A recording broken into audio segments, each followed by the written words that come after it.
আচ্ছা, ইন্নাল হামদুলিল্লাহি ওয়াহদাহু ওয়াসসালাতু ওয়াসসালামু আলা মান লা নাবিয়্যা বা'দা আম্মা বা'দ। আমরা গতকালকে দেখছিলাম, গতকালকে না গত পরশু আর কি, গত পরশু আমরা খাস সম্পর্কে পড়ছিলাম। তাহলে আমাদের আম খাস এর মাধ্যমে শেষ হয়ে গেল। আজকে ইনশাআল্লাহ খুব সংক্ষিপ্ত আকারে আমরা তিনটা জিনিস পড়বো। একটা হচ্ছে মুতলাক মুকাইয়াদ, ২ নাম্বার হচ্ছে মুজমাল মুবাইয়ান এবং ৩ নাম্বার হচ্ছে যাহির মুআওয়াল। এই ৩ জিনিস সম্পর্কে ইনশাআল্লাহ পড়বো। তিনটা জিনিসই খুবই সহজ এবং বইতেও খুব ছোট আকারে দেওয়া। হ্যাঁ, এর মিসাল দিলে একদম, তার মানে বইতে এত সহজভাবে দেওয়া যে সংজ্ঞা, মিসাল, উদাহরণ, সংজ্ঞা, মিসাল, উদাহরণ আর হুকুম, এই ৪টা জিনিস, আর কিচ্ছু নেই। সংজ্ঞা, মিসাল, উদাহরণ, তার মানে ওই মিসাল উদাহরণ তো একই জিনিস। সংজ্ঞা, মিসাল আর হচ্ছে হুকুম, এই ৩টা জিনিসই দেওয়া, আর কিচ্ছু নাই এখানে। তো শুরুতে আসি আমরা আল মুতলাক ওয়াল মুকাইয়াদ। মুতলাক আর মুকাইয়াদ কাকে বলা হয়? এর আগে আমরা পড়ছিলাম মুতলাক কাকে বলা হয়। আমরা ইসিমের যে ফায়দাগুলা পড়ছিলাম সেখানে আমাদের আমের ফায়দা দিত ইসিম। ২ নম্বর আর একটা পড়ছিলাম ইসিম কখনো কখনো মুতলাকের ফায়দা দেয়। ইসিম কখন মুতলাকের ফায়দা দেয়? যখন নাকেরা ফি সিয়াকিল ইসবাত, নাকেরা যদি ইসবাত হ্যাঁ বাচক শব্দের মাঝে আসে তাহলে সেটা মুতলাকের ফায়দা দেয়। মুতলাক কাকে বলা হয় সেই সময় আমরা জানছিলাম মুতলাক হচ্ছে অনির্দিষ্টভাবে যে কোনো একজনকে বোঝালে, অনির্দিষ্টভাবে সবাইকে সামিল না করে যে কোনো একজন বা দুইজন ইত্যাদি এইকে বোঝালে, এরকম অবস্থা বোঝালে সেটাকে বলা হয় হচ্ছে মুতলাক, নির্দিষ্টভাবে না, অনির্দিষ্টভাবে। আমের সাথে পার্থক্য কি? আম যেমন মিসাল যদি আমরা দেই তাহলে দেখতে পাবো, যেমন যা রজুলুন, যদি আমরা বলি যা রজুলুন, তাহলে এটা হচ্ছে রজুলুন শব্দটা হচ্ছে নাকেরা ফি সিয়াকিল ইসবাত, মানে হ্যাঁ বাচক বাক্যের মধ্যে। যা রজুলুন মানে একজন লোক এসেছে। যা তিলমিজুন মানে একজন ছাত্র এসেছে। একজন কে? ৩০০ ছাত্রের মধ্যে একজন, যে কেউ একজন হতে পারে, নির্দিষ্ট না। ৩০০ ছাত্রের মধ্যে যে কেউ একজন হতে পারে, সেটা নির্দিষ্ট না। তাহলে কেন এই ফায়দা দিচ্ছে? অনির্দিষ্টভাবে যে কোনো একজনের ফায়দা দিচ্ছে। কেন? কারণ নাকেরা শব্দ ইসবাতের মধ্যে আসছে। আর যদি আমি নাকেরা শব্দ নাফির মধ্যে আসে, যেমন মা যা ইল্লা রজুলান, অথবা মা যা রজুলুন, মা যা রজুলুন, এটা যদি দেই আমরা, নাকেরা শব্দ, ওই একই রজুলুন শব্দ নাকেরা, কিন্তু মা যা রজুলুন মানে হচ্ছে একজন ব্যক্তিও আসে নাই, কেউ আসে নাই, একজন ব্যক্তি আসে না, ঠিক আছে। মা যা রজুলুন, কেউ, কোনো ব্যক্তি আসে নাই। তাইলে এখানে নাকেরা যদি ইসবাতের মধ্যে আসে তাহলে সেটা মুতলাকের ফায়দা দেয়, মানে অনির্দিষ্টভাবে একজন। আর আম আর মুতলাকের মধ্যে পার্থক্য কি? আম হচ্ছে সবাইকে সামিল করে নেয়, মুতলাক সবাইকে সামিল করে না, কিন্তু একজন অনির্দিষ্ট। এটাকে অনেক সময় বলা হয় সুমুল উমুমি আর সুমুল বাদালি। সুমুল বাদালি একটা, সুমুল অমুমি। সুমুল বাদালি আর সুমুল অমুমির মধ্যে পার্থক্য কি? সুমুল অমুমি হচ্ছে সামিল করে নেয় আমভাবে সবাইকে, ৩০০ জন ছাত্র সবাইকে সামিল করে নিলে এটা হচ্ছে সুমুল অমুমি, আমভাবে সবাইকে। আর বাদালি মানে হচ্ছে ৩০০ জন ছাত্র সবাইকে সামিল করছে ঠিকই, কিন্তু একজনের বদলে একজন, একজনের বদলে একজন, একজনকে নিলেই শেষ, বদলে আর একজন নিতে পারো, কোনো সমস্যা নাই। ৩০০ জন ছাত্রই অল্টারনেট করতে পারো, একে বাদ দিয়ে ওকে, ওকে বাদ দিয়ে ওকে, ওকে বাদ দিয়ে ওকে, কিন্তু বাদ দিয়ে একজনকে স্টপ করে আরেকজনকে নিতে, একজনকে স্টপ করে আরেকজনকে নিতে, সবাইকে একসাথে নিতে পারবে না। ঠিক আছে পার্থক্য এটা। যাই হোক, মুতলাক এবং মুকাইয়াদ আমরা ওখানে যেটা পড়ছিলাম সেই আলোকে এখানে আলোচনা হচ্ছে যে মুতলাক কাকে বলা হয়। মুতলাক শব্দটি মুকাইয়াদের বিপরীত। মুতলাকের পারিভাষিক অর্থ হচ্ছে মা দাল্লা আলাল হাকিকাতি বিলা কাইদিন, যেটা হাকিকি শব্দের উপরে দালালাত করে কোনো কায়েদ, শর্ত ছাড়া। হাকিকি শব্দ রজুলুন, হাকিকি শব্দ হচ্ছে লোক, একজন লোক, এই হাকিকির উপরেই দালালাত করবে কোনো শর্ত ছাড়া। লোকটা লোকটা কি শক্তিশালী হওয়া লাগবে, বালেগ হওয়া লাগবে, ইত্যাদি ইত্যাদি, এগুলা কোনো শর্ত নাই। হ্যাঁ, আমি যদি বলি যে রাকাবাতুন, দাস, দাসী, এই যে হাকিকি শব্দের অর্থ, এর উপরেই দালালাত করবে কোনো কায়েদ ছাড়া। মানে একই মুমিন হতে হবে নাকি কাফের হলেও চলবে, একই পুরুষ হতে হবে নাকি মহিলা হলেও চলবে, এরকম কোনো শর্ত নাই। তাহলে বলতেছে মাদাল্লাহ আলাল হাকিকা, যেটা হাকিকির উপরে দালালাত করে, বিলা কাইদিন, কোনো কি ছাড়া, শর্ত ছাড়া, এরকম শব্দকে বলা হয় হচ্ছে মুতলাক। এর উদাহরণ এখানে দেওয়া আছে ফাতাহরিরু রাকাবাতিন মিন ক্বাবলি আন ইয়াতামাসসা। জিহারের এই আয়াতটা, জিহারের এই কাফফারার যে আয়াত, এই আয়াত আমাদের অতীতেও গেছে, সামনেও যেতে পারে। সেটা হচ্ছে যে জেহারের কাফফারার মধ্যে একটা কাফফারা হচ্ছে কি করা, দাস মুক্ত করা। এখন এই দাস কেমন দাস মুক্ত করতে হবে? আল্লাহ রাব্বুল আলামিন বলেছেন ফাতাহরিরু রাকাবাতিন, ফাতাহরিরু রাকাবা, তার মানে একটা দাস মুক্ত করো। যে কেউ হইতে পারে, যে কোনো রকমের দাস হইতে পারে, মিন ক্বাবলি আইয়াতামাসসা ইলা আখির। যাই হোক, কথা হচ্ছে যে কোনো ধরনের দাস হতে পারে। এটাকে বলা হচ্ছে মুতলাক। রাকাবা শব্দকে কোনো কিছু দিয়ে তাকঈদ করা হয় নাই, শর্ত যুক্ত করা হয় নাই। মুকাইয়াদের মিসাল দিলে স্পষ্ট হয়ে যাবে। মুকাইয়াদের মধ্যে আল্লাহ রাব্বুল আলামিন কাতলে আমাদের ক্ষেত্রে বলছেন, কাতলে আমাদ মানে ইচ্ছাকৃত যদি কেউ কাউকে হত্যা করে, তাহলে সেক্ষেত্রে আল্লাহ রাব্বুল আলামিন বলছেন ফাতাহরিরু রাকাবাতিম মুমিনা, মানে কি করা লাগবে? একজন মুমিন দাসকে কি করা লাগবে?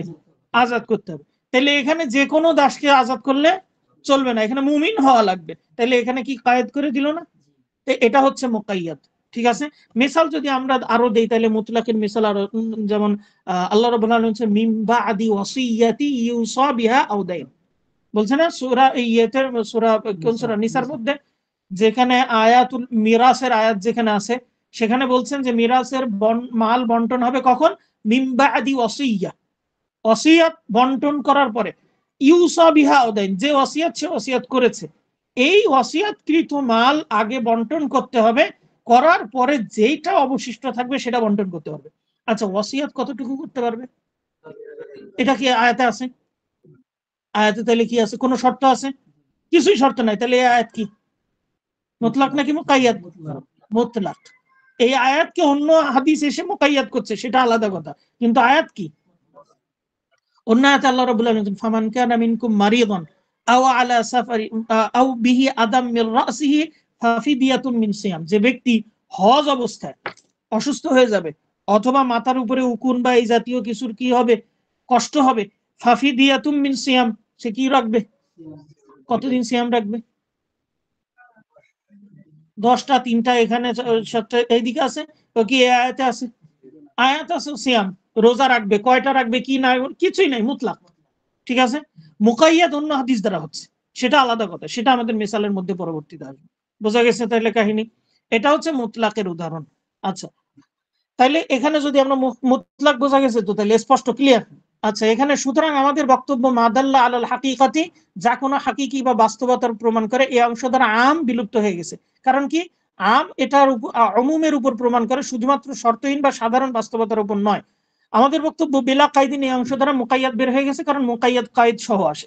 ঠিক আছে, মুকাইয়াদের সংজ্ঞা, মুকাইয়াদের আবিধানিক অর্থ উট বা কোন রূপ প্রাণী যাকে বেড়ি দিয়ে পরানো হয়, কায়েদ করানো হয়, গলায় যে রশি দিয়ে রশিদ পরানো হয়, যে গলায় দড়ি দেওয়া হয়, এটাকে কায়েদ বলা হয়। মুকাইয়াদ শব্দের পারিভাষিক অর্থ হচ্ছে মাদাল্লা আলাল হাকিকাতি বিকাইদিন, মানে যেটা হাকিকির উপরে দালালাত করে, কিন্তু কোনো শর্ত সহ, শর্ত থাকা লাগবে সেখানে। যেমন আল্লাহ তাআলা বলছেন ফাতাহরিরু রাকাবাতিন মুমিনা, ফাতাহরিরু রাকাবাতিন মুমিনা। ওই মিসালের মধ্যে যদি আমরা যাই, ওই মিসালগুলোতে, তাহলে আমরা দেখব প্রথম ইয়েতে রাসূলুল্লাহ সাল্লাল্লাহু আলাইহি ওয়াসাল্লাম সাদ ইবনে আবি ওয়াক্কাস যখন অসুস্থ হলেন, তখন সাদ ইবনে আবি ওয়াক্কাসের কাছে আসলেন। আসার পরে সাদ ইবনে আবি ওয়াক্কাস বলছেন, ইয়া রাসূলুল্লাহ, আমি আমার মাল দান করতে চাই, ওসিয়ত করে দিতে চাই। কতটুক? নিস। বলল আরো কমাও। তারপরে কতটুক? সুলুস। সর্বশেষ আসলো সুলুস। রাসূলুল্লাহ সাল্লাল্লাহু আলাইহি ওয়াসাল্লাম বললেন ওয়াসুলুসু কাসীর, সুলুস পর্যন্তই দেওয়া যাবে। তাইলে এখান থেকে রাসূলুল্লাহ সাল্লাল্লাহু আলাইহি ওয়াসাল্লাম ওই ওয়াসিয়াত যেটা মুতলাক ছিল, সেটা কায়েদ হয়ে গেল না এখানে, যে সুলুস হয়ে যাবে। পরবর্তীতে যেটা ইয়ে আছে, ওই যে পরবর্তী হচ্ছে ফাফিদিয়াতুম মিন সিয়াম, হজ অবস্থায় যদি কেউ ইহরাম ভঙ্গ করতে চায় তাহলে করে, তো কষ্টের কারণে, অসুস্থতার কারণে, তাহলে তাকে এই এই ফিদিয়া দিতে হবে, রোজা রাখতে হবে। ওখানে আমুম ছিল। আল্লাহ রাব্বুল আলামিন অন্য আয়াতে বলছেন কি, অন্য হাদিসে বলছেন, হাদিসে বলছেন যে যখন একজন ব্যক্তির কোন সম্ভবত আনাস নাকি কার, যে হচ্ছে ইয়ের থেকে, মাথা থেকে উকুন গড়ায় গড়ায় পড়তেছিল চেহারার উপর দিয়ে, তখন রাসূলুল্লাহ সাল্লাল্লাহু আলাইহি ওয়াসাল্লাম বললেন যে আমার তোমাকে দেখে মনে হচ্ছে তোমার অনেক কষ্ট হচ্ছে, হ্যাঁ, কারণ তোমার উকুন এত পরিমাণ মাথায় উকুন হয়েছে যে উকুন গড়ায় গড়ায় পড়তেছে। এখন ইহরাম অবস্থায় তো চুল কাটতে পারবে না। তখন রাসূলুল্লাহ সাল্লাল্লাহু আলাইহি ওয়াসাল্লাম বললেন যে কি বলো, তাজিদু শাত, তুমি কি, তোমার কাছে কি কোনো ছাগল আছে, বকরি আছে, যেটা তুমি জবাই করতে পারবে? বলতেছে না ইয়া রাসূলুল্লাহ। তখন বললো ফাসুম সালাসাতা আইয়াম, 3 দিন রোজা রাখো। আগেরটা বলছিলেন ফাসিয়াম, ফাফিদিয়াতুম মিন সিয়াম, এটা বলছে কি করো, 3 দিন রোজা রাখো। তাইলে এই যে দিন নির্দিষ্ট হয়ে গেল না, তাহলে এটা হচ্ছে মুকাইয়াদ। ঠিক আছে, ক্লিয়ার? এখানে যেমনটা বলছে ফাতাহরিরু রাকাবাতিন মুমিনা, যেটা আমরা আগে বলে আসি। আচ্ছা, আমাদের বক্তব্য বেকায়দিন এই অংশ দ্বারা কি বিলুপ্ত হয়ে গেছে? মুতলাক বিলুপ্ত হয়ে গেছে। মুতলাক এখন আর নাই, এখন হচ্ছে এটা দ্বারা মুকাইয়াদ উদ্দেশ্য। আচ্ছা, এখন আসো আমল কোনটার উপরে হবে? মুতলাক যদি কোনো জায়গায় আসে, মুতলাক যদি কোনো জায়গায় আসে, তাহলে আমল কি জায়গায় হবে? এই জায়গাটা একটু বুঝতে হবে ভালোভাবে। এই জায়গাটা একটু বুঝলে মুতলাক মুকাইয়াদ শেষ। ঠিক আছে? প্রথম কথা হচ্ছে, যদি কোনো আয়াতে মুতলাক আসে, যদি কোনো জায়গায় মুতলাক আসে অথবা যদি কোনো জায়গায় মুকাইয়াদ আসে, যেখানে যে অবস্থা আসে সেই অবস্থার উপর আমল করা ওয়াজিব। প্রথম কথা, যেখানে মুতলাক আসছে মুতলাকের উপর আমল করা কি ওয়াজিব, এটা প্রথম কথা। এখন যদি মুকাইয়াদ আসে ওই রকম একই মাসআলাতে, মুকাইয়াদ যদি আসে, মুতলাক এবং মুকাইয়াদ যদি আসে, হুকুম যদি একই হয়, হুকুম যদি একই হয়, তাহলে মুতলাককে তার মানে মুকাইয়াদকে প্রয়োগ করতে হবে মুতলাকের উপরে। ঠিক আছে? মুতলাক তার মানে মুতলাক তখন মুকাইয়াদ হয়ে যাবে। যেমন মিসাল দিলে স্পষ্ট হয়ে যাবে, ওই ফাতাহরিরু রাকাবাতিন মুমিনা, জেহারের কাফফারা হচ্ছে একজন দাস মুক্ত করা। জেহারের কাফফারা কি? কতলে আমাদের কাফফারা হচ্ছে একজন মুমিন দাস মুক্ত করা।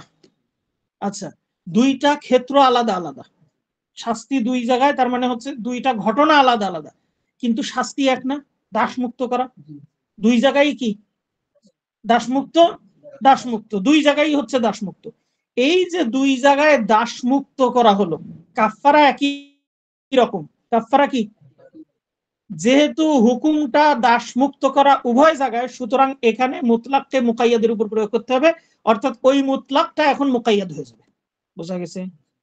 হুকুম মাসআলা যে কোনো হোক না কেন, মাসআলা কি যাই হোক না কেন, হুকুম যদি একই রকম হয়, এক জায়গায় আছে মুতলাক আর এক জায়গায় আছে মুকাইয়াদ, তাহলে তখন মুকাইয়াদের এই শর্তটা ওই মুতলাকের উপরেও প্রয়োগ হবে। বোঝা গেছে?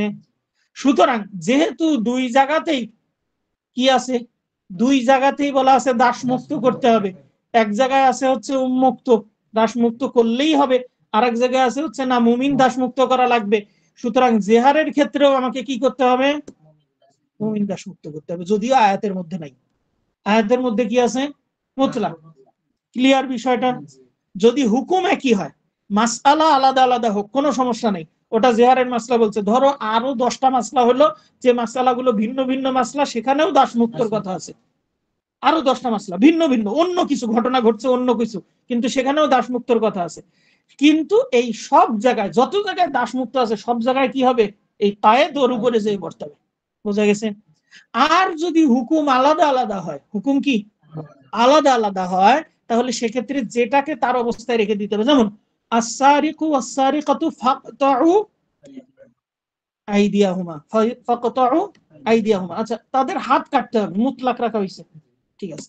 অন্য আয়াতে আসে ফাগসিলু উজুহাকুম ওয়া আইদিয়াকুম ইলাল, তাহলে ওয়া আইদিয়াকুম ওখানে আইদকে কার উপরে আতফ করছে? কিসে পর্যন্ত? মিরফাক পর্যন্ত। ফাগসিলু উজুহাকুম ওয়া আইদিয়াকুম ইলাল মারাফিক, এটা কোনই পর্যন্ত হচ্ছে হাত ধৌত করতে হবে। আচ্ছা, ওখানে হুকুম কি? আস-সারিকু ওয়াস-সারিকাতু, হাত কাটা লাগবে। ওখানে কি করে লাগবে? হাত কাটা লাগবে। এখানে কি করা লাগবে? হাত। একটাই হচ্ছে কাটা, আর এক জায়গায় হচ্ছে কি করা? দুইটা কি একই? ভিন্ন ভিন্ন না? তাইলে এক জায়গায় যদিও মিরফাক আছে, সুতরাং এই দলিলকে তুমি ওর উপর আতফ করতে পারবে না। কারণ কি? এখানে হচ্ছে ধৌত করা, ওখানে হচ্ছে কাটা। যদি দুইটাই ধৌত করা হতো, তাহলে ওখানেও মিরফাক চলে আসতো। ক্লিয়ার? এটা হচ্ছে মুতলাক আর মুকাইয়াদের ব্যবহারের শর্ত। ঠিক আছে?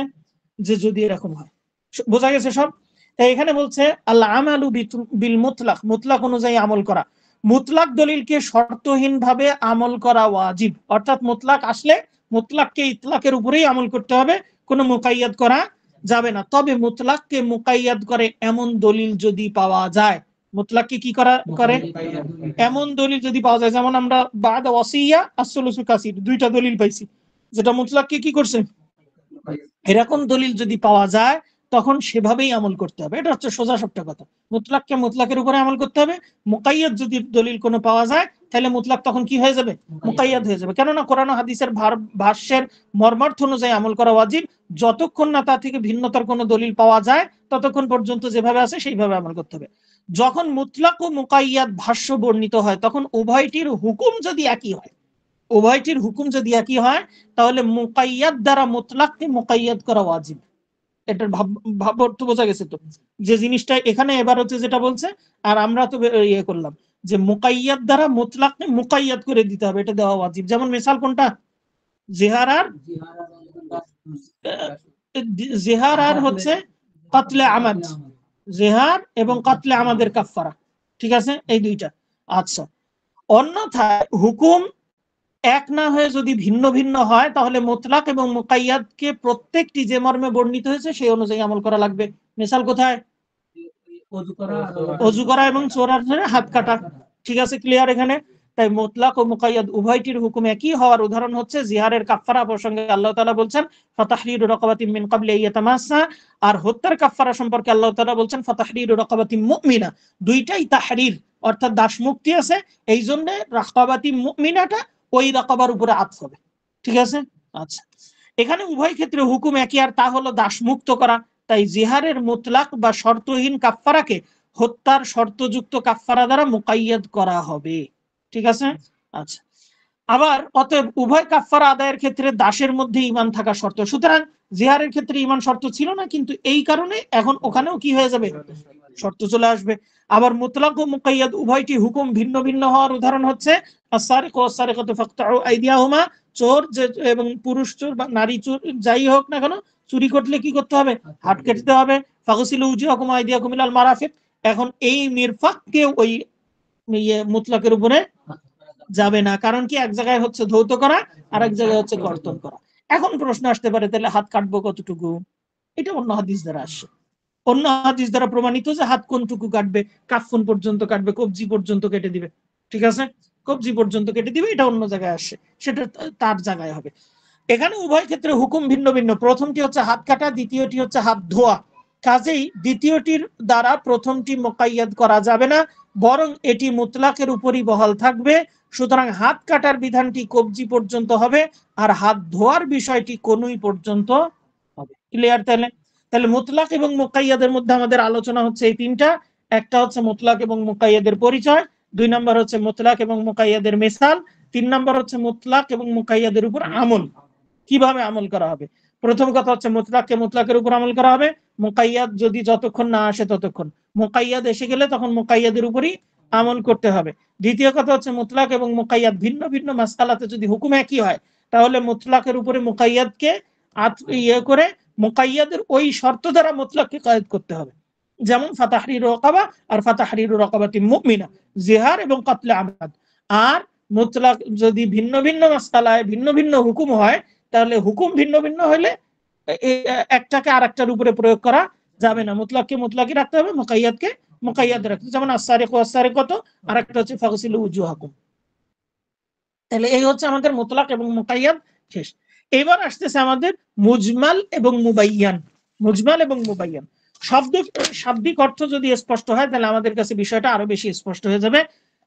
শাব্দিক অর্থ হচ্ছে মুজমাল এবং মুবাইয়ান। মুজমাল হচ্ছে অস্পষ্ট, মুজমাল হচ্ছে, আর মুবাইয়ান হচ্ছে স্পষ্ট, একদম স্পষ্ট যেটা, সেটা হচ্ছে মুজমাল এবং মুবাইয়ান। মুজমাল এবং মুবাইয়ানের আমি প্রাথমিকভাবে একটা জিনিস, আচ্ছা সংজ্ঞাটা এখানে দেওয়ার পরে আমরা প্রাথমিকভাবে এই ভাগগুলা পড়বো ইনশাআল্লাহ। সংজ্ঞা এখানে দিচ্ছে মুজমালের আবিধানিক অর্থ হচ্ছে অস্পষ্ট, ব্যাখ্যাহীন, সামগ্রিকভাবে একটা জিনিস, এটাকে বলা হচ্ছে মুজমাল। পারিভাষিক সংজ্ঞা হচ্ছে মা ইয়াতাওয়াক্কাফু ফাহমাল মুরাদি মিনহু আলা গায়রিহি, মা ইয়াতাওয়াক্কাফু যেখানে তাওয়াক্কুফ করে, নির্ভর করে, ফাহমুল মুরাদ মানে উদ্দেশ্য বোঝাটা, মিনহু মানে যেই শব্দে যেই দলিলের উদ্দেশ্য বোঝাটা নির্ভর করে, আলা গায়রিহি অন্যের উপরে, যেই দলিলের উদ্দেশ্য বোঝা নির্ভর করে অন্য আরেকটা দলিলের উপরে, ইম্মা ফি তাইনিহি হয়তো নির্দিষ্ট করার জন্য, যে এটা কোন জিনিস, কি জিনিস সেটাই বুঝতেছি না, এটা নির্দিষ্ট করার ক্ষেত্রে হতে পারে, আও বায়ানি সিফাতি অথবা জিনিস চিনতেছি কিন্তু কিভাবে পালন করতে হবে সেটা বুঝতেছি না, অথবা আও মিকদারি জিনিস ঠিক আছে, সিফাত ঠিক আছে, কিন্তু কতটুকু পালন করতে হবে সেটা বুঝতেছি না। যদি এরকম হয় তাহলে এটাকে বলা হয় হচ্ছে মুজমাল।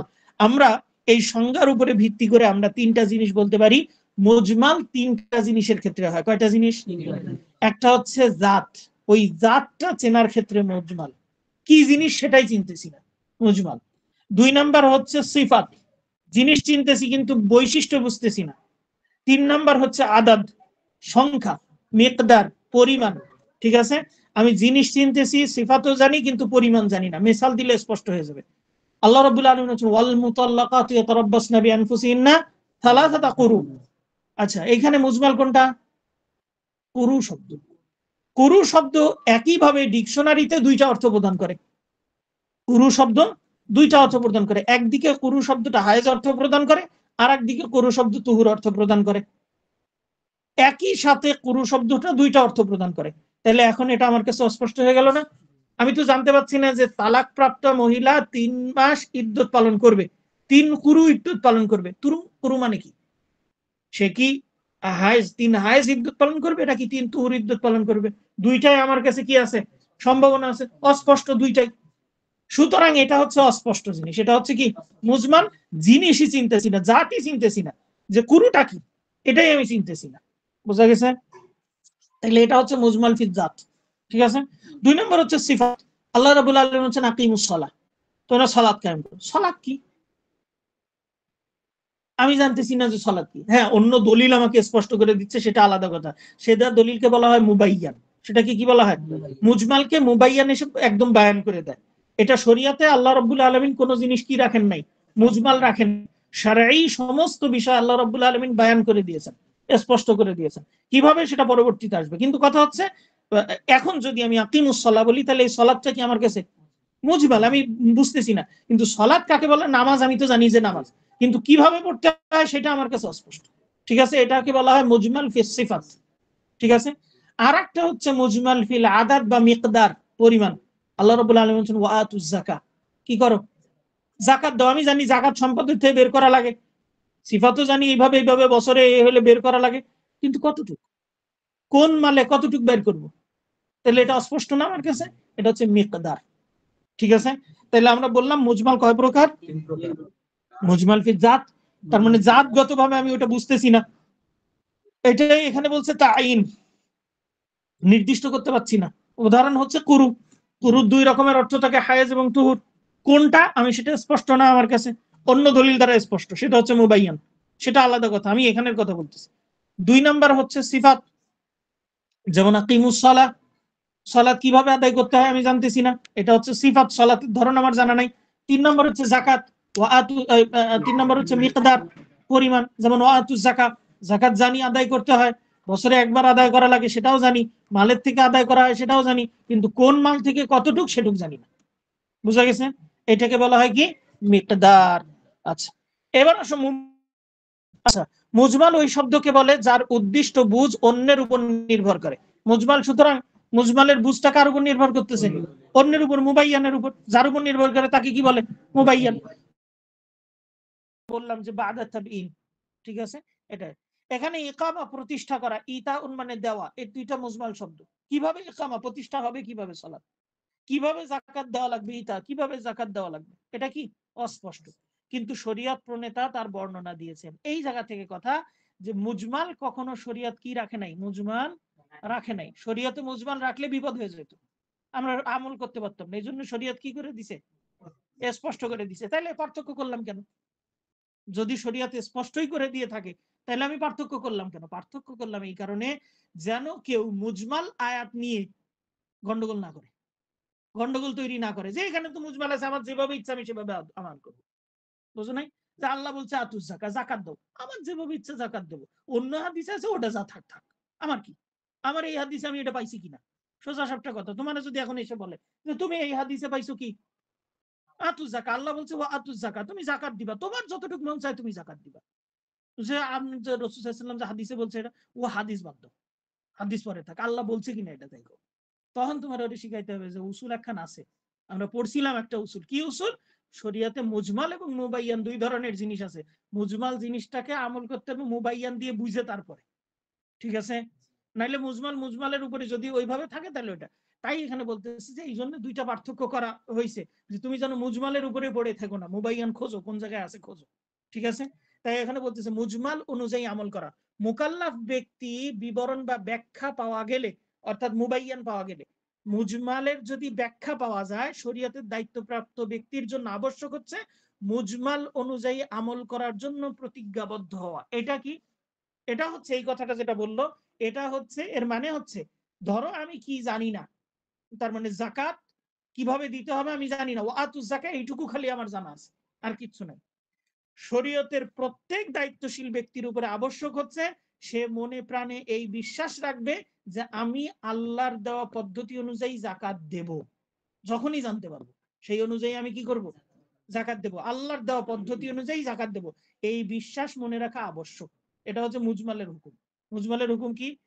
মুজমালের হুকুম হলো ইজমাল ভাবে, সামগ্রিক ভাবে সে ওই কাজ করার প্রতি প্রতিজ্ঞাবদ্ধ থাকবে। আমি জানি আকিমুসসালাহ, আল্লাহ বলছে সালাত পড়তে, সালাত কায়েম করতে। সালাত কিভাবে কায়েম করতে হবে আমি জানি না এখনো, কিন্তু আমি প্রতিজ্ঞাবদ্ধ যে আমি রসুলের দেখানো পদ্ধতি অনুযায়ী কি করব? সালাত কায়েম করব। জানি না এখনো কিভাবে সালাত করতে, কিন্তু আমার মনে কি আছে? দৃঢ় বিশ্বাস থাকা লাগবে। এটা হচ্ছে মুজমাল, যতক্ষণ পর্যন্ত সে জানবে তার উপর হুকুম হচ্ছে এটা, যে তুমি জানো মুজমাল, মুবাইয়ান এখনো জানো না, তাহলে তোমার মনে যেন এই দৃঢ় বিশ্বাস থাকে যে আমি এর উপর আমল করার ব্যাপারে প্রতিজ্ঞাবদ্ধ। ক্লিয়ার? মুজমালের হুকুম। মুবাইয়ানের ক্ষেত্রে রাসূলুল্লাহ সাল্লাল্লাহু আলাইহি ওয়াসাল্লাম এখানে বলতেছে, রাসূলুল্লাহ সাল্লাল্লাহু আলাইহি ওয়াসাল্লাম শরীয়তের মৌলিক এবং শাখাগত সমস্ত বিষয় উম্মতের জন্য স্পষ্ট করে বর্ণনা করছেন, কোনো ঝামেলা রাখেন না এখানে। ঠিক আছে?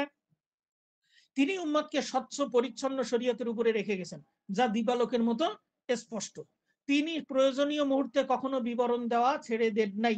প্রয়োজনে অবশ্যই অবশ্যই তিনি কি করেছেন? বিবরণ দিয়েছেন, যখন যেটা দরকার। তার বিবরণ, তার বিবরণের ব্যাপারে বলছে, তার বিবরণ কখনো কখনো কথার মাধ্যমে হয়, তার বিবরণ কখনো কখনো কাজের মাধ্যমে হয়, তার বিবরণ কখনো কখনো কথা এবং কাজ দুইটার মাধ্যমে হয়।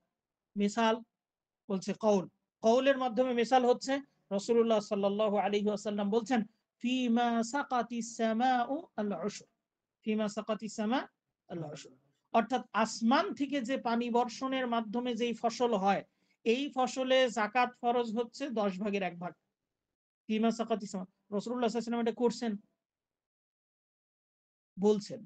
এটা কি করেন নাই, কিন্তু কি করে গেছেন? ওনার ফসল ছিল না এই জন্য করেন নাই, থাকলে অবশ্যই করতেন। ঠিক আছে? ওনার এই জন্য উনি কি করে গেছেন? বলে গেছেন। তাহলে এটা কি কওলের মাধ্যমে স্পষ্ট করে দেওয়া? আচ্ছা, 2 নম্বর হচ্ছে ওয়ালিল্লাহি আলান নাসি হিজ্জুল বাইতি মান ইসতাতা ইলাইহি সাবিলা, তাই না?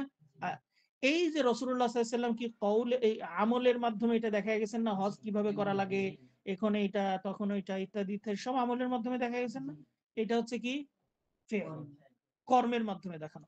3 নম্বর হচ্ছে সিফাতুস সালাহ, নামাজের ব্যাপারে রাসূলুল্লাহ সাল্লাল্লাহু আলাইহি ওয়াসাল্লাম কোন কোন হাদিসে দেখা গেছে কওলের মাধ্যমে বলছেন নামাজ এইভাবে এইভাবে পড়া লাগবে, কোন কোন হাদিসে আমল নিজে করে দেখায় দিয়ে গেছেন যে এইভাবে এইভাবে তোমরা করো। তাইলে একাধারে কওলও হলো, ফেলও হলো। তাহলে রাসূলুল্লাহ সাল্লাল্লাহু আলাইহি ওয়াসাল্লাম মুজমাল যত বিষয় আছে, শরীয়তের মুজমাল যত বিষয় আছে, রাসূলুল্লাহ সাল্লাল্লাহু আলাইহি ওয়াসাল্লাম তার কি করেছেন? মুবাইয়ান করেছেন। সেটার পদ্ধতি ভিন্ন ভিন্ন হতে পারে, কখনো কওলের মাধ্যমে, কখনো ফেলের মাধ্যমে, কখনো কওল এবং ফেল একসাথে উভয়টার মাধ্যমে। তাই এখানে বলছে যে এটি হলো আল্লাহর নিম্নোক্ত মুজমাল, ওই যে রাসূলুল্লাহ সাল্লাল্লাহু আলাইহি ওয়াসাল্লাম কথার মাধ্যমে উদাহরণ দিয়েছে ফিমা সাকাতিস সামাউল আশুর, বৃষ্টির পানিতে যে শস্য উৎপন্ন হয় তাতে 10 ভাগের 1 ভাগ ওষর দিতে হবে। এটি হলো আল্লাহ রাব্বুল আলামিন, আল্লাহর নিম্নোক্ত মুজমাল বাণীর ব্যাখ্যা। ওয়া আতুজ যাকাত, আল্লাহ রাব্বুল আলামিন বলছেন ওয়া আতুজ যাকাত, তোমরা যাকাত প্রদান করো। মুজমাল, আমি জানি না কিসে কি যাকাত প্রদান করব, রাসূলুল্লাহ সাল্লাল্লাহু আলাইহি ওয়াসাল্লাম বললেন এই ক্ষেত্রে এই যাকাত দাও। ঠিক আছে? মুবাইয়ান হয়ে গেল। অন্যগুলা অন্যান্য জায়গায় আছে, উটের কতটুকু, ঘোড়ার গরুর কতটুকু, ছাগলের কতটুকু আছে না, অন্যান্য জায়গায় আছে। কর্মের মাধ্যমে দেওয়ার উদাহরণ হচ্ছে উম্মতের সামনে হজের কার্যক্রম সম্পন্ন করা। এটি আল্লাহ রাব্বুল আলামিন বলছেন ওয়ালিল্লাহি আলান নাসি হিজ্জুল বাইত মান ইসতাতা ইলাইহি সাবিলা, আল্লাহ রাব্বুল আলামিন বলছেন মানুষের উপরে আবশ্যক হচ্ছে বাইতুল্লাহর হজ, হজ করা। আমরা অস্পষ্ট, আমাদের কাছে অস্পষ্ট, আমরা জানি না কিভাবে হজ করব। রাসূলুল্লাহ সাল্লাল্লাহু আলাইহি ওয়াসাল্লাম সাহাবীদেরকে নিয়ে হজ করে দেখায় দিয়েছেন, এইভাবে এইভাবে তোমরা হজ করো। ঠিক আছে? 3 নম্বর হচ্ছে রাসূলুল্লাহ সাল্লাল্লাহু আলাইহি ওয়াসাল্লাম আবার আবার বলছেন, রাসূলুল্লাহ সাল্লাল্লাহু আলাইহি ওয়াসাল্লাম সালাতুল কুসুফ, সূর্যগ্রহণের নামাজ পড়ছেন, সাহাবীদেরকে নিয়ে একদম কাজ করে দেখায় দিয়েছেন না সূর্যগ্রহণের। তাই বলছে ইদা রাআইতুম মিনহা শাইআন ফাসাল্লু, যখন তোমরা সূর্য বা চন্দ্রগ্রহণ দেখবা সালাতুল কুসুফ বা খুসুফ এইসব পড়বা তখন। ঠিক আছে? তাই বলছে ইদা রাআইতুম মিনহা শাইআন, যখন তোমরা এইভাবে কোনো জিনিস দেখবা ফাসাল্লু, তখন সালাত আদায় করো। এখন আমাদের কাছে অস্পষ্ট, আমরা কিভাবে সালাত আদায় করব কুসুফের সময় না, খুসুফের সময়? রাসূলুল্লাহ সাল্লাল্লাহু আলাইহি ওয়াসাল্লাম করে দেখায় দিয়ে গেছেন। স্পষ্ট করে দিয়ে গেছেন। ঠিক আছে, আচ্ছা এইবার আসো যখন কথা ও কর্ম উভয়টার ব্যাখ্যা হচ্ছে সালাত আদায়ের পদ্ধতি বিবরণ, কেননা এই ক্ষেত্রে বিবরণ করা হয়েছিল, তার মানে বিবরণ কথার মাধ্যমে হয়েছিল।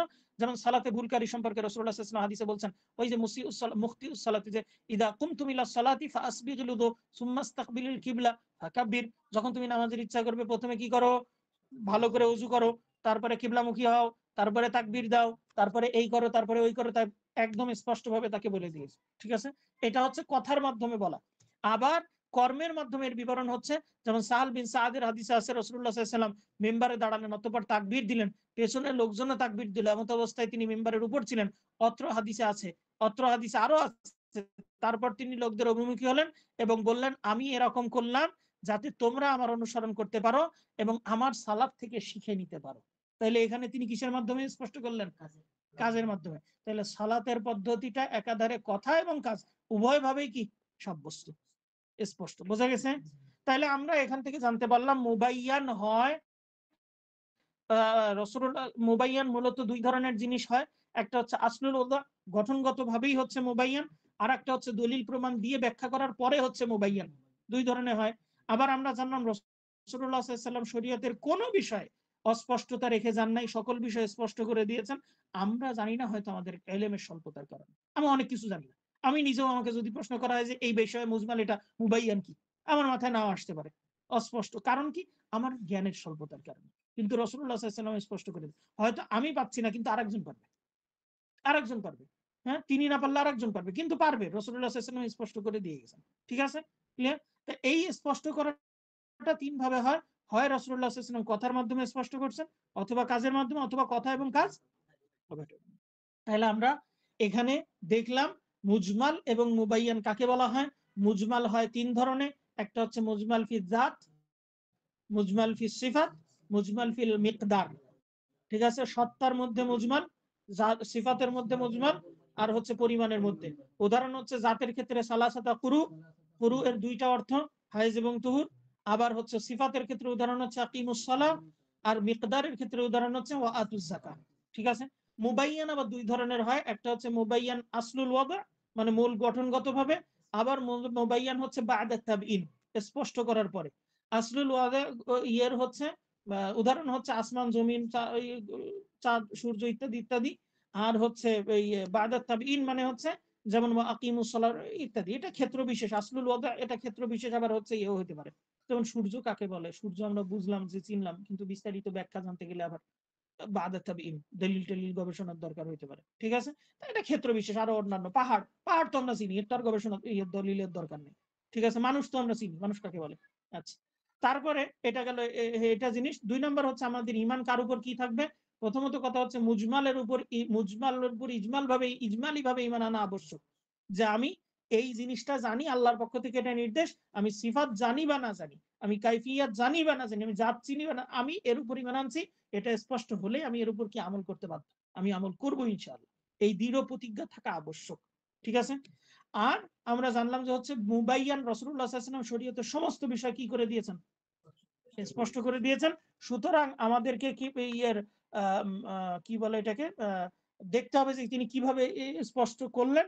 এখন হয়তো কখনো কিসের মাধ্যমে, কথার মাধ্যমে, কখনো হচ্ছে কাজের মাধ্যমে, আবার কখনো হচ্ছে কি কথা এবং কাজ উভয়টির মাধ্যমে। তাহলে এই গেল আমাদের মুজমাল এবং মুবাইয়ানের অধ্যায়। এবার আসছে আমাদের সর্বশেষ আজকের, সেটা হচ্ছে যাহির এবং মুআওয়াল। যাহির এবং মুআওয়াল, এটাও শব্দের অর্থ দেখলেই আমাদের কাছে স্পষ্ট হয়ে যাবে। শব্দের অর্থ কি বলছে, যাহির কাকে বলা হয়। যাহির মানে হচ্ছে বাহ্যিক, যাহির মানে কি প্রকাশ্য, বাহ্যিক, স্পষ্ট, যেটা আমার সামনে আছে। আর মুআওয়াল মানে হচ্ছে যেটা ব্যাখ্যা করা। মুআওয়াল মানে কি, যেটা ব্যাখ্যা করা। তাহলে এখানে অর্থ দিচ্ছে আমাদের, যাহিরের অর্থ হচ্ছে স্পষ্ট বা প্রকাশমান। পারিভাষিক অর্থ হচ্ছে মা দাল্লা বিনাফসিহি আলা মা'নান রাজিহিন মা ইহতিমালি গায়রি। যদি কোন বিষয়ে, যদি কোন বিষয়ে, কোন শব্দের ক্ষেত্রে, কোন হুকুমের ক্ষেত্রে একাধিক সম্ভাবনা থাকে, কয়টা সম্ভাবনা, সেক্ষেত্রে যে কোনো একটা যদি প্রাধান্য পায়, যে তার মানে ধরো দুইটা সম্ভাবনা আছে, একটাকে আমরা বলবো রাজিহ আর একটা বলবো আমরা মারজুহ, একটাকে কি বলবো, যেটাকে বেশি প্রাধান্য দেওয়া এটাকে বলবো আমরা কি, আর যেটাকে প্রাধান্য কম হবে সেটাকে কি বলবো, মারজুহ। ঠিক আছে, রাজেহ অর্থটা নেওয়া এটাকে বলা হয় হচ্ছে যাহির। রাজেহ অর্থটা যদি নেই তাহলে সেটাকে বলা হবে কি, যাহির। আর যদি আমরা ওই মারজুহ অর্থটা নেই তাহলে সেটা হচ্ছে কি, মুআওয়াল। ব্যাখ্যা করে নিলাম, ঠিক আছে, সরাসরি নিতে পারতেছি না, ব্যাখ্যা করলাম, এটাকে বলা হয় মুআওয়াল। ঠিক আছে, কোন কোন সময় ব্যাখ্যা ভালো হয়, আবার কোন কোন সময় ব্যাখ্যা খারাপ হয়। যেমন আর রহমানু আলাল আরশি ইস্তাওয়া, ইস্তাওয়া একটা অর্থ মালুম, জানি আমরা অর্থ, আরবিতে এই অর্থ ব্যবহার হয়। ঠিক আছে, এখন আমি ইস্তাওয়ার আসল অর্থে না নিয়ে আমি এবার কুদরতি চলে গেলাম, তাহলে এটা কি হয়ে যাবে, রাজেহ থেকে মারজুহের দিকে গেলাম না আমি। এই রাজেহ থেকে মারজুহের দিকে যাওয়ার কারণে এটা জাহের থেকে আমার কি হয়ে গেল, মুআওয়াল হয়ে গেল। এবং মুআওয়াল এই তাওয়িলটা আমি খারাপ করলাম, ভালো তাওয়িল করলাম না। ঠিক আছে, স্পষ্ট হয়ে যাবে এখানে, মা দাল্লা বিনাফসিহি আলা মা'নান রাজিহিন মা ইহতিমালি গায়রিহি। অন্য সম্ভাবনা থাকার পরেও বেশি প্রাধান্য পাচ্ছে যেটা, সেটার উপরে কি করা, অর্থ নেওয়া, এটাকে বলা হয় কি, জাহির। এটাকে বলা হয় কি, জাহির। উদাহরণ দিলে আরো স্পষ্ট হচ্ছে, আল ওযু, ওযু শব্দের অর্থ কি, ধৌত করা। কিন্তু শরীয়তে যদি কোনো জায়গায় ব্যবহার হয় ওযু, তাহলে কি হবে, ওযু করা। শরীয়তে যদি কোনো জায়গায় ব্যবহার হয় তাহলে কি হবে, হাকিকি শারঈয়া নিতে হবে প্রথমে। তাহলে এখন এই ওযু শব্দের দুইটা অর্থ হচ্ছে, একটা হচ্ছে কি ধৌত করা, আর একটা হচ্ছে কি ওযু করা। ধৌত করা যেমনে তেমনে ধৌত করলেই হয়ে যাচ্ছে, আর অজু করলে নির্দিষ্ট সিস্টেমে অজু করা লাগবে, ধৌত করতে হবে। তাহলে একটা শব্দ দুই রকমের অর্থ রাখতেছে না। রাসূলুল্লাহ সাল্লাল্লাহু আলাইহি ওয়াসাল্লাম হাদিসে বলছে, তাওয়াদ্দাউ মিন লুহুমিল ইবিলি, তোমরা উটের গোশত খেয়ে কি করো, অজু করো। এখন এই অজুর দুইটা অর্থ রাখতেছে, একটা হচ্ছে ধৌত করো, আর একটা হচ্ছে কি অজু করো। এখন কোন অর্থ নিবা তুমি, শরীয়তে যেটা আসছে প্রথম ওইটা হচ্ছে রাজেহ। রাজেহ কোনটা, যেটা শরীয়তে আসছে সেটা কি রাজেহ। আর মারজুহ কোনটা, এমনি ধৌত করা। তাইলে আমি প্রথমে আমার কি নিতে হবে, জাহেরের দিকে আমার যাইতে হবে, কোনো সমস্যা যেহেতু নাই জাহেরে যাইতে, তাহলে আমাকে কি করতে হবে, জাহেরের দিকেই যাওয়া লাগবে। তাহলে আমি এখান থেকে কি অজু উদ্দেশ্য নেব, শরীয়তের যে অজু সেই অজু করা। ঠিক আছে, সেই অজু করা আমি কি নেব, উদ্দেশ্য নেব। তাই এখানে বলছে তাওয়াদ্দাউ মিন লুহুমিল ইবিল, এখানে অজু দ্বারা উদ্দেশ্যের ক্ষেত্রে জাহের হলো শরঈ নিয়মে 4 অঙ্গ ধৌত করা, শরীয়তগতভাবে হাত পা মুখ এই যে মাথা, এই 4। ওই অজু উদ্দেশ্য নয় যার অর্থ পরিচ্ছন্নতা অর্জন করা, এমনি অর্থ ধৌত করা, সেই ধৌত করাটা উদ্দেশ্য না। উদ্দেশ্য কি, নির্দিষ্ট শরীয়তের যে অজু সেটা। তাহলে জহের আর মুআওয়াল বোঝা গেছে। এখন যদি কেউ বলে যে না, এখানে আমি কি অর্থ নেব, ওই অর্থ নেব যেটা খালি ধৌত করা, পরিষ্কার করা, তাহলে বুঝতে হবে তুমি জহেরের উপরে নাই, তুমি কোন দিকে গেছো, মুআওয়াল, তুমি তাবিল করছো এখানে। এখন দেখতে হবে তাবিল ভালো নাকি খারাপ, সেটা আলাদা। ঠিক আছে, আচ্ছা আসো পরে। আমাদের বক্তব্য মাদাল্লা বিনাফসিহি আলা মা'নান, এই অংশ দ্বারা মুজমাল বিলুপ্ত হয়ে গেছে। কারণ কি, মুজমাল আলা মা'নান, কেননা মুজমাল স্বয়ং সম্পূর্ণভাবে অর্থের উপর প্রমাণ করতে পারে না। মুজমাল তো মাদাল্লা আলা নাফসি বিনাফসিহি, তার মানে নিজেই নিজের অর্থ প্রকাশ করতে পারে না, তাকে দরকার মুবাইয়ান, দরকার হয় না মুজমাল। তাই বলতেছে যে মুজমাল বের হয়ে গেছে। রাজেহ শব্দ দ্বারা মুআওয়াল বের হয়ে গেছে, কেননা পূর্বাপর ইঙ্গিত না থাকলে মুআওয়াল শব্দ মারজুহ অর্থের উপরে প্রমাণ করে। অর্থাৎ মুআওয়ালে যাইতে গেলে অবশ্যই অবশ্যই আমার দলিল থাকা লাগবে, দলিল ছাড়া আমি তাবিল করতে পারবো না। মা ইহতিমালি গায়রিহি, এখানে বলতে সর্বশেষ এই অংশ দ্বারা নস বিলুপ্ত হয়ে গেছে। কারণ কোরআন এবং সুন্নাহর যেখানে সরাসরি নস আছে, স্পষ্ট নস যেগুলা, সেগুলাতে অন্য কোনো সম্ভাবনা রাখে না, সেই সমস্ত শব্দগুলা কি হয়ে গেছে, বের হয়ে গেছে। জহের অনুযায়ী আমল, যদি কোনো ক্ষেত্রে শরীয়তের কোনো দলিল আসে জহের, সেখানে আমল করা কি হবে, ওর উপর আমল করা কি হয়ে যাবে, আবশ্যক হবে। আমি তাবিল করতে পারবো, যদি তাবিলের ইয়ে না হয় তাহলে আমি তাবিল করতে তাকে পারবো না। তাই বলছে জহের অনুযায়ী আমল করা ওয়াজিব।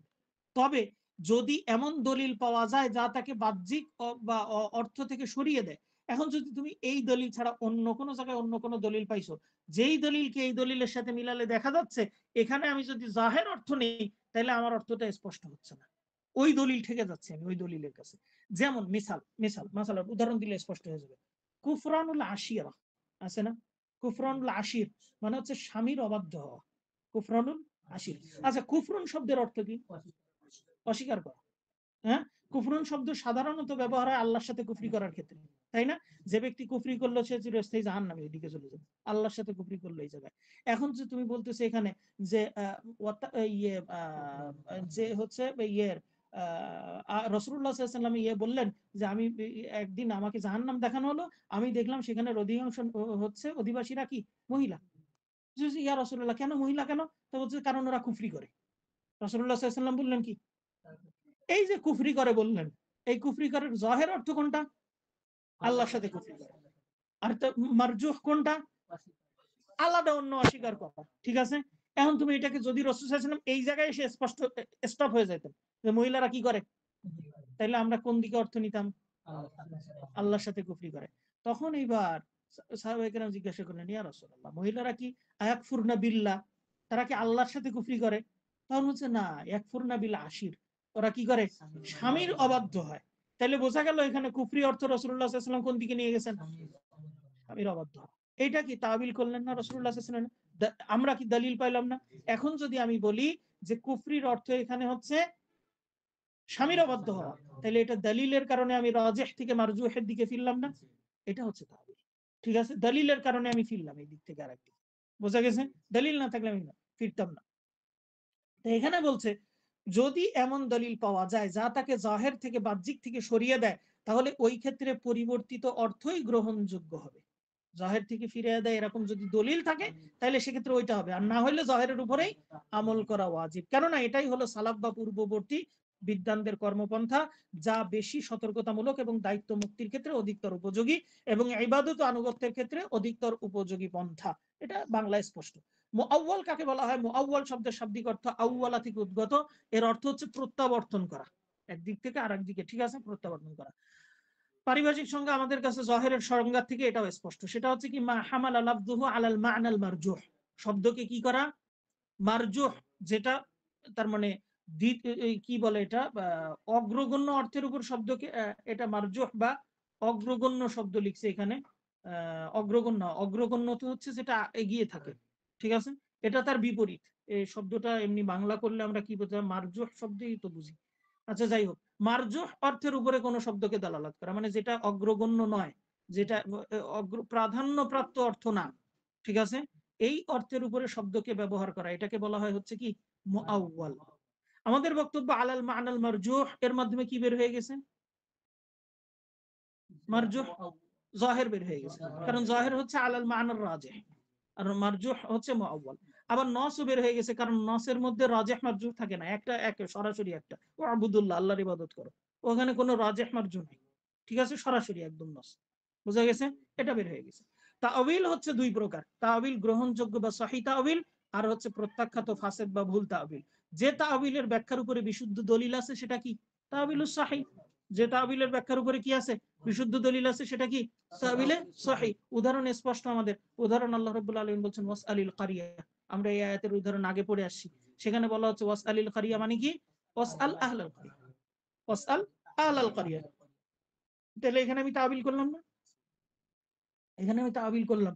তা বলছে এখানে ওয়াসআলিল কারিয়া, আমরা ব্যাখ্যা করছি ওয়াসআল আহলিল কারিয়া এর মাধ্যমে, কেননা স্বয়ং জনপদকে প্রশ্ন করা সম্ভব না। এটাই হচ্ছে দলিল যে স্বয়ং জনপদকে প্রশ্ন করা সম্ভব না, সুতরাং এখানে অন্য কিছু আছে, সেটা কি?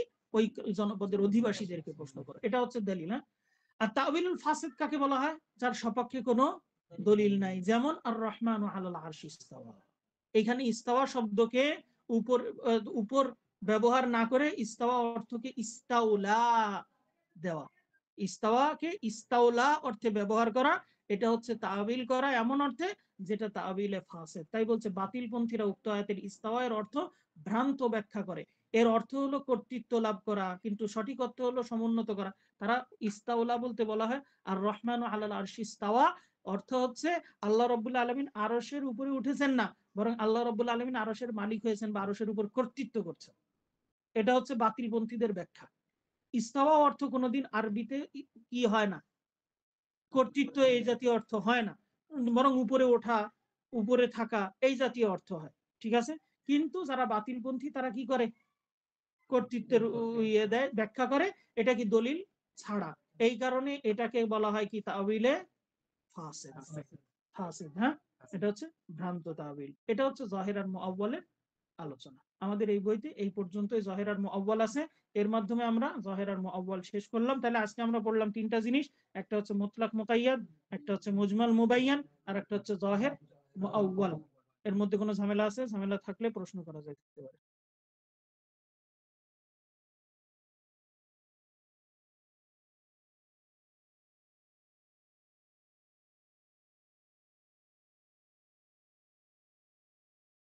আচ্ছা, যদি আমাদের প্রশ্ন না থাকে তাহলে আমরা শেষ করতে পারি এখানে।